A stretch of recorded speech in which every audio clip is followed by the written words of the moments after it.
நந்திவர்மன் காதலி. அத்தியாயம் 14. நிலவொளியில் கண்ட முகம். காஞ்சிமா நகரின் தென்மேற்கே விசாலமான ஒரு ராஜபாட்டை சென்றது. அந்த பெரிய சாலையின் இரு மருங்கும் பருத்து கனத்த கொன்றை மரங்கள் வானோக்கி வளர்ந்து சாலையின் குறுக்காக கிளைகளை வீசி பந்தலிட்டு பின்னிக் கொண்டிருந்தன. அந்த பந்தர் கிளைகளில் பசுமையான இலைகள் செறிந்து வளர்ந்திருந்ததால் அச்சாலையை உள்ளிருந்து பார்க்க பச்சை பாசி படர்ந்த நீண்டதொரு குகை போல காட்சியளித்தது.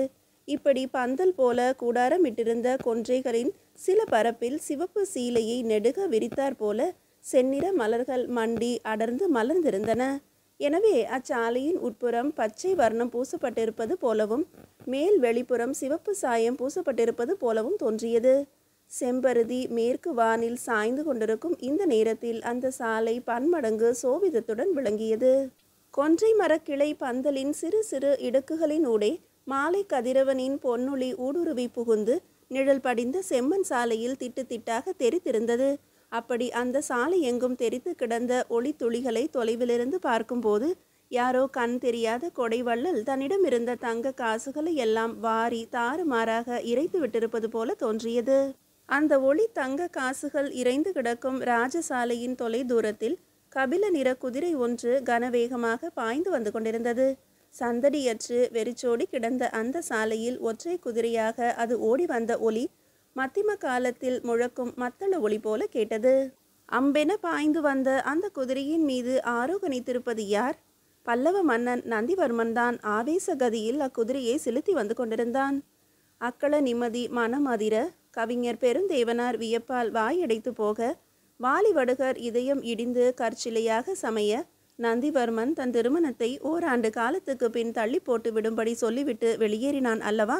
ஏகாந்த மண்டபத்திலிருந்து வெளியே வந்த அவன் எந்தவித முன்னேற்பாடு முடிவும் இன்றி தன் குதிரை மேல் ஏறிக்கொண்டு மனம் போன போக்கில் அதை செலுத்த ஆரம்பித்தான்.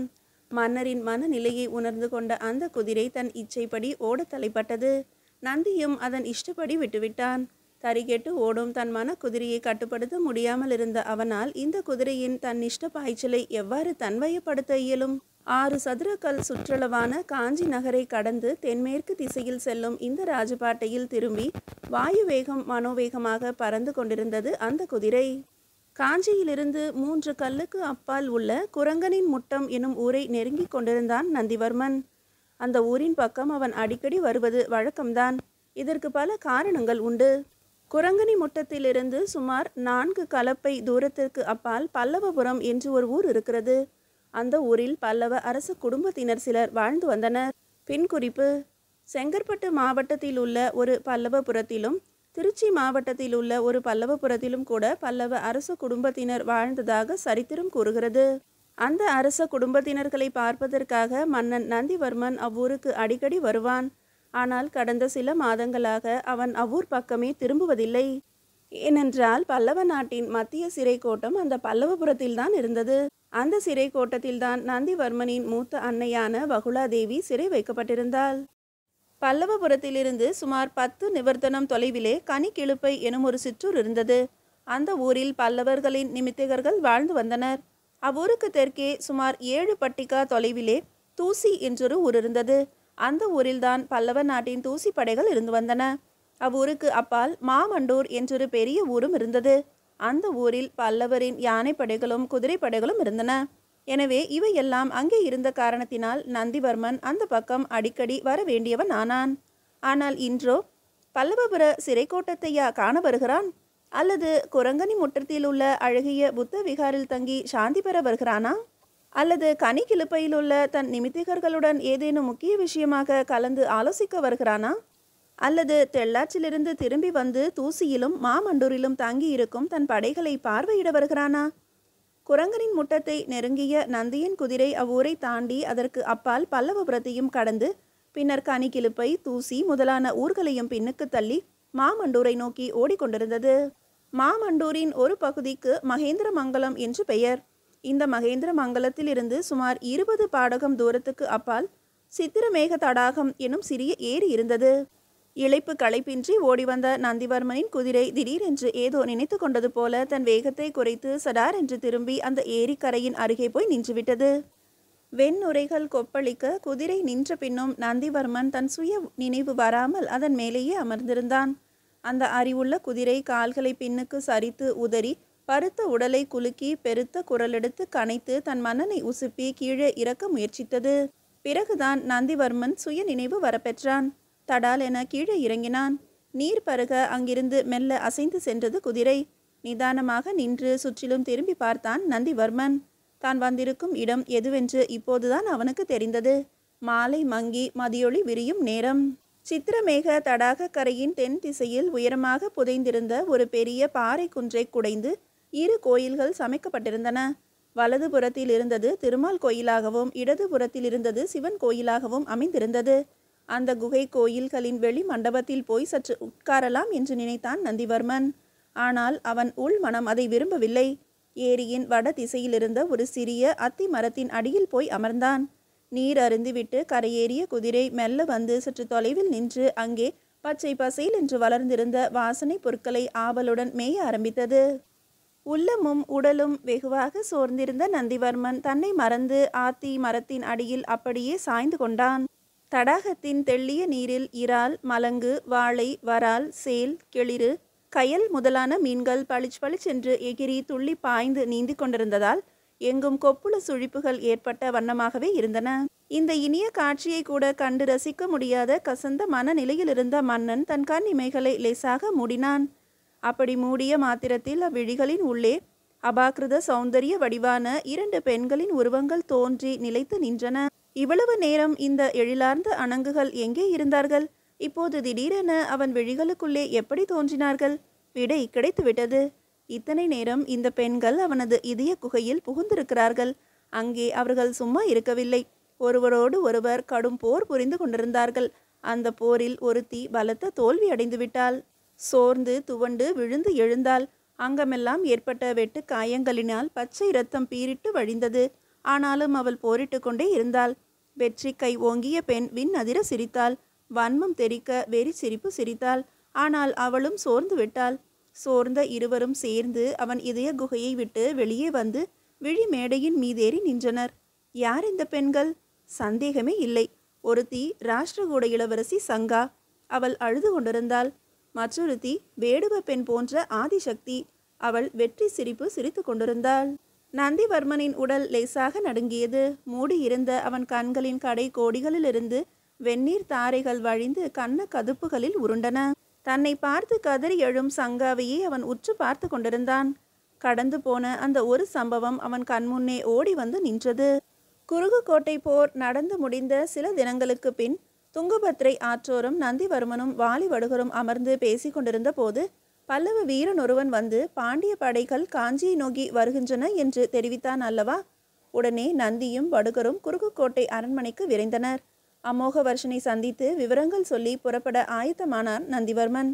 தன்னிடம் உள்ள சிறிய படைகளை அழித்து உதவ முன்வந்தார் அமோகவர்ஷன். ஆனால் அவ்வுதவியை ஏற்க நந்திவர்மன் மறுத்துவிட்டான். பாண்டிய படைகளை நிர்மூலமாக்க தான் ஒருவனே போதும் என்று வீரபதில் அளித்துவிட்டான். விடியற்காலை 5ஆம் ஜாம நேரத்தில் புறப்பட திட்டமிட்டான். அதற்கான ஏற்பாடுகளை கவனிக்க சென்றுவிட்டார் வாலிவடுகர். நந்திவர்மன் அன்று இரவெல்லாம் கண்மூடாமல் கவலையும் கொதிப்பும் நிறைந்தவனாக சித்திரக்கூட மேன் மாடத்தில் தனிமையிலே உட்கார்ந்து சிந்தித்த வண்ணமாகவே இருந்தான். நெருப்பு கொண்டை கோழிகள் நீள் குரல் எடுத்து கூவும் நேரம் நெருங்கி வந்துவிட்டது. வாலிவடுகரை ஒவ்வொரு வினாடியும் எதிர்பார்த்து காத்து கொண்டிருந்தான் நந்திவர்மன். ஊன், உறக்கம், தாகம் யாவும் மறந்து யுத்த உபாசனையாளனாக வீற்றிருந்த அவன் தன் பின்னால் ஏதோ ஒரு சிறு ஒலி கேட்டு வாலிவடுகர்தான் வந்து விட்டாரோ என்று சட்டென்று திரும்பினான். அங்கே வானத்து தாரகைகளை பறித்து அரைத்து வட்ட நிலா ஒலிக்குழம்பில் கூட்டி சேர்த்து வானவில்லின் நிறங்களிலே தோய்த்து எடுத்து வசந்த கால வெண்முகிலில் துவட்டி தூக்கி தன் பனி துகள் அதனில் கலவையிட்டு தென்றலை பிடித்து அதில் குடியிருத்தி தீஞ்சுவை கனிச்சாற்றை பிழிந்து ஊற்றி முல்லையின் மென்மையை பிரித்து வார்த்து முத்து நிற மல்லிகையின் மனத்தை சேர்த்து உருவாக்கிய சொர்க்க பதுமை ஒன்று அங்கே சோகமே வடிவாக வந்து நின்றிருந்தது. இது என்ன விந்தை? கனவில் காணும் சுந்தர பதுமையா? கவிஞன் காணும் கற்பனை எழிற் சிலையா? அல்லது நான்முகனே இப்படி ஒரு நங்கை உருக்கொண்டு இங்கே வந்து விட்டானா? இல்லை இல்லை, ராஷ்டிரகூட இளவரசி சங்காதேவிதான் அங்கு தெய்வ சுடர் பரப்பி நின்று கொண்டிருந்தாள். உலைக்களத்தில் வெந்து கொண்டிருந்தவனை தூக்கி பனிக்குளத்தில் எரிந்தார் போல உறைந்த நிலையில் உட்கார்ந்திருந்த நந்திவர்மன் இமை தட்டாமல் அவளையே பார்த்தான். தெய்வ சன்னிதானத்தில் ஏற்படும் ஒருவித பக்தி உணர்ச்சியால் உந்தப்பட்டவனாக தன்னை அறியாமல் எழுந்து நின்றான். வலுவிழந்த கரங்கள் தன்னாலேயே ஒன்று சேர்ந்து உயர்ந்து கூப்பிக்கொள்ள துடித்தன. இன்னும் 1-2 வினாடிகள் கடந்திருந்தால் அவன் சாஷ்டாங்கமாக விழுந்து அவளை வணங்கி விடுவான் போல் தோன்றியது. அசையா பதுமை போல நின்றிருந்த சங்காதேவி மெல்ல அசைந்து முன்னே வந்தாள். அவள் கையில் ஒரு அழகிய பொன் தட்டு இருந்தது. அதில் நந்தியாவட்டை மலர் மாலை ஒன்றும் திலக சாந்தும் இருந்தன. மாணிக்க சிலையென தலை குனிந்து மென்னடை நடந்து வந்த சங்கா நந்திவர்மனின் எதிரே முழங்காலிட்டு அமர்ந்து அவனது வீரக்கழல் அணிந்த பாதங்களை தொட்டு தன் கண்ணில் ஒற்றி கொண்டு எழுந்து நின்றாள். பொன் தட்டிலிருந்த மலர் மாலையை தன் பூங்கரங்களால் எடுத்து நந்தியின் இடையில் தொங்கிய வைர வாளுக்கு பக்தி வினயத்துடன் சூட்டினார். தந்தம் போன்ற தனது வலது கை பெரு விரலையும் நடுவிரலையும் ஒன்றாக கூட்டி செஞ்சாய சாந்தை தொட்டு எடுத்து நந்திவர்மனின் விசாலமான வெண்ணிற நெற்றியில் வீர திலகமிட்டாள். அந்த ஒரு வினாடி நேரத்தில் 2 ஜோடி கண்கள் எதிரெதிரே நின்று ஒன்றிலொன்று ஐக்கியமாகிவிட துடிதுடித்தன. பளபளக்கும் கண்ணீரில் வைர மீன்களென துள்ளி படபடத்தன. நந்திவர்மன் ஏதோ சொல்ல தன் இதழ்களை பிரித்தான். சங்காவும் தன் செவ்வதரங்களை பிரித்து ஏதோ சொல்ல முயன்றாள். எல்லாம் சித்தமாகிவிட்டன அரசே, புறப்பட வேண்டியதுதான் என்ற குரல் கேட்டு இருவரும் திடுக்கிட்டு திரும்பினர். வாலிபடுகர் தொலைவிலே வந்து கொண்டிருந்தார். நந்திவர்மன் சட்டென்று கண் விழித்தான். அவனுடைய குதிரை புல் மேய்வதில் மிகவும் மும்முரமாக ஈடுபட்டிருந்தது. கைரேகை மறையும் நேரமாகி விட்டதால் ஏரியின் நீர் கருத்து காணப்பட்டது. தொலை தூரத்தில் இருந்த படித்துறையண்டை யாரோ நீரில் இறங்கி குளித்து கொண்டிருப்பது லேசாக தெரிந்தது. காஞ்சிக்கு புறப்படலாமா என்று ஒரு கணம் சிந்தித்தான் நந்திவர்மன். தன்னென தழுவும் காற்றையும் நிச்சலமான அந்த இனிய சூழ்நிலையும் விட்டு எழுந்து செல்ல அவனது களைப்படைந்திருந்த உள்ளம் இடம் தரவில்லை. இன்னும் சற்று நேரம் அங்கே இருந்துவிட்டு போகலாம் என்ற முடிவுடன் மீண்டும் அந்த அத்தி மரத்தின் மீது சாய்ந்து கண்ணை மூடிக்கொண்டான். இதுவரை மாயமாக மறைந்திருந்த அந்த மங்கைகள் இப்போது மறுபடியும் அவனது விழிகளுக்குள் புகுந்து நின்றனர். ஒருத்தி இன்னும் அழுது கொண்டுதான் இருந்தாள். மற்றவள் இன்னும் சிரித்து கொண்டே இருந்தாள். சிந்தை குளிர சிரிக்கும் அந்த சௌந்தரிய பைங்கிழியாளையே இமைக்காமல் பார்த்தான் நந்திவர்மன். கடம்பூர் கொற்றவை கோயிலின் திருநிலையறை. இரத்த சேதாரமுற்ற மயக்கத்தினால் கண்மூடி படுத்திருக்கிறான் நந்திவர்மன். அவனை தன் மலர் மெத்தை போன்ற மடியில் கிடத்தி கொண்டிருக்கும் பெண் அவனது முகத்தையே உற்று பார்த்து கொண்டிருக்கிறாள். எழில் வழியும் அவன் திருமுகத்தை காண காண அவள் கண் இமைகள் துடிக்கின்றன. பவள நிற அதரங்கள் தளதளத்து நெளிகின்றன. பொன்னவிர் நெஞ்சங்கள் விம்மி புடைத்து தாழ்கின்றன. அவள் தன்னிலை மறக்கிறாள். நந்தியின் கன்னங்களை வருடுகிறாள். அவனது வறண்ட அதரங்களை தன் மெல்லிய விரல்களாய் நெருடுகிறாள். கூம்பி இருக்கும் இமை இதழ்களை பஞ்சென தடவுகிறாள். அவளது மணமிக்க கரிய கூந்தல் தோளில் சரிந்து புரள மெல்ல தலை தாழ்த்தி குனிகிறாள். நந்திவர்மனின் வெளுத்த அதரங்களை தன் சிவந்த அதரங்களால் ஸ்பரிசிக்க சாய்கிறாள். நந்தி கண் விழிக்கிறான். நெருங்கி வந்து நிற்கும் அவளது நீலோற்பல விழிகளை சந்திக்கிறான். அந்த 4 விழிகளும் அசையாமல் அப்படியே நிலைத்து நிற்கின்றன. திருநிலை அறையில் எரிந்து கொண்டிருந்த விளக்கு பட்டென்று அணைகிறது. ஆ, காப்பாற்றுங்கள் காப்பாற்றுங்கள் என்று குரல் கேட்கிறது. பதறி கண் விழித்து எழுந்தான் நந்திவர்மன். இருள் கப்பி கிடந்த நாலாபுரமும் சுற்றி சுழன்று பார்த்தான். மீண்டும் அதே அலறல் குரல். ஐயோ, காப்பாற்றுங்கள் காப்பாற்றுங்கள்! குலை நடுங்கும் பரிதாபத்துடன் அலறி கதறும் ஒரு பெண்ணின் அழுகுரல். நந்திவர்மன் தன் புலன்களையும் செவி புலன்களையும் தீட்சண்யமாக்கி கொண்டு குரல் வந்த திக்கை நோக்கினான். தொலைதூரத்தில் படித்துறை பக்கம் இருந்து யாரோ கதறி கூப்பாடிடும் குரல் கேட்டது. அதைத் தொடர்ந்து சிற்றலைகள் சுருளும் ஏரி நீர்பரப்பின் நடுவில் ஏதோ படபடவென்று சத்தம் கேட்கிறது. நந்திவர்மன் அந்த இடத்தை நோக்கி விரைந்தோடினான். கரையில் நின்றபடி தழும்பும் ஏரியை கூர்ந்து பார்த்தான். ஏரியின் நடு ஆழ பகுதியில் ஏதோ கரிய உருவம் போன்ற ஒன்று நீர் சுழலில் சிக்கி தவிப்பது தெரிந்தது. சந்தேகமில்லை, அந்த உருவம்தான் சற்று முன்பு அப்படி அலறி கூவி இருக்க வேண்டும். அடுத்து என்ன என்ற சிந்தனைக்கே இடம் தராமல் ஏரியில் பாய்ந்தான் நந்திவர்மன். நீரை கிழித்து செல்லும் நாவை போல நீந்தி சென்ற அவன் நீர் சுழலில் சிக்கி மரண போராட்டமிட்டு கொண்டிருந்த அந்த உருவத்தை தூக்கி தோள்மேல் போட்டுக்கொண்டு கரையேறினான். படித்துறையின் மேற்கரையில் செதுக்கி சீராக்கி ஒரு பாறை பலகை இருந்தது. அந்த பாறை பலகையின் மீது தன் தோளில் இருந்த சுமையை இறக்கி கிடத்தினான். அதே சமயம் கீழ்வானின் அடி விளிம்பில் முகிழ்த்து எழுந்த சந்திரன் தன் ஒளி முகத்தை கொஞ்சமாக காட்டினான். அவ்வொளியின் துணை கொண்டு தெப்பமாக நனைந்து பேச்சு மூச்சின்றி கிடந்த அந்த உருவத்தை உற்று நோக்கினான் நந்திவர்மன். அப்போதுதான் அது ஒரு பெண் என்பது அவனுக்கு தெரிந்தது. இன்னும் சற்று நெருங்கி குனிந்து அப்பெண்ணின் முகத்தை கூர்ந்து பார்த்தான். திடுக்கிட்டு ஓரடி பின்னே நகர்ந்தான். ஆம், சித்திரமேக தடாகத்தில் சிக்கி தவித்தவள் வேறு யாரும் அல்ல, ஆதிசக்தி என்பவளேதான். நீதியை அடுத்த அத்தியாயத்தில் காணலாம்.